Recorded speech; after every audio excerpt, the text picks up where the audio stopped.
arrogante es el que se cree el consejero, el que busca ser consejero, el que le gusta tener a todos aquí como yo soy, vosotros no necesitáis mi consejo.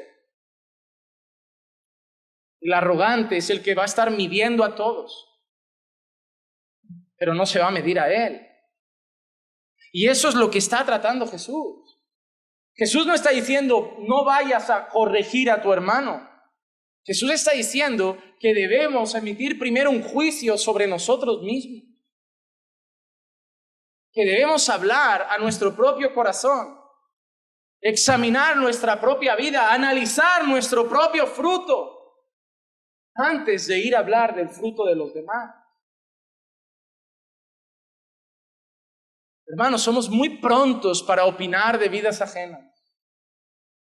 Somos muy prontos para comentar lo mal espiritualmente que está uno, lo débil espiritualmente que es otro, el pecado de aquel, el problema de aquel, pero luego a la que decimos, oye, ¿y tú cuándo confesarás tus pecados?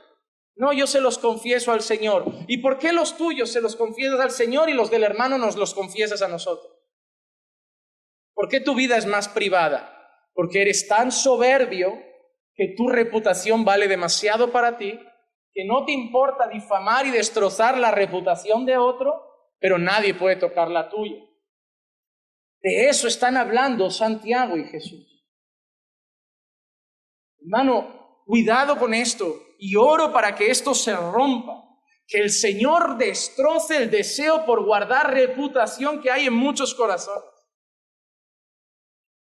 Hay gente que está luchando por llegar a crecer en el ministerio con vidas completamente destrozadas en algunas áreas y lo tapan para mantener su reputación y así alcanzar lo que quieren en la iglesia, y eso es súper peligroso. Porque nos vas a engañar, y es cierto, y te pondremos a trabajar, y es cierto, pero vas a estar traicionando a Dios. Y eso debería darte temor. El pastor te mirará y dirá, qué gran siervo tenemos, te elogiará ante otros, pero tú y tu casa sabréis cómo sois. Dios es el que emitirá el juicio final, no el pastor. Hermano, no luchéis por mantener una perfecta reputación a base de tapar malos testimonios, ocultar batallas con el pecado. Veo gente que vive queriendo ayudar en el pecado de otros, en las luchas de otros, como si ellos no tuvieran las suyas. Me da miedo cuando veo personas en la iglesia aconsejando a otros y nosotros los pastores le pregunto a Marcos, ¿fulano te ha pedido consejo algún día? No, a mí tampoco. Oye, pues fulano tiene todo el día gente en casa.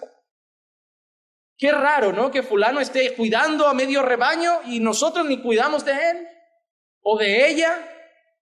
Muy extraño, ¿no? Ella no necesita a los pastores, pero ella pastorea un grupo.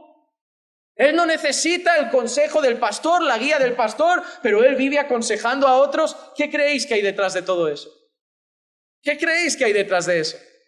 Soberbia. Vosotros me necesitáis, yo no necesito ni a los pastores. Soberbia. Al final el problema es la soberbia. Y lo vamos a ver, el problema es la soberbia. Vamos a entender otra vez mejor el texto. ¿Cuál era el entorno en el que Jesús y sus discípulos caminaban? O mejor dicho, ¿cuáles eran los principales adversarios de Jesús? ¿Cuáles eran? Los fariseos, ¿verdad? ¿Cuál era una característica peculiar de los fariseos? La soberbia. ¿Recuerdan aquella parábola de dos hombres subieron a un monte a orar? ¿Cómo era la oración del fariseo? Gracias, Señor, ayuno, diezmo, no soy como este. ¿Cómo era la oración del publicano?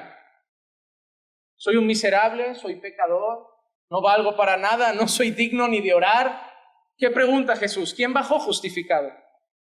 ¿El que puso por alto su propia justicia o el que reconoció su miseria y necesitaba la justicia de Dios? ¿Quién bajó justificado? El miserable. Porque el otro parece que no necesita a Dios, ¿verdad? Porque se tiene a sí mismo.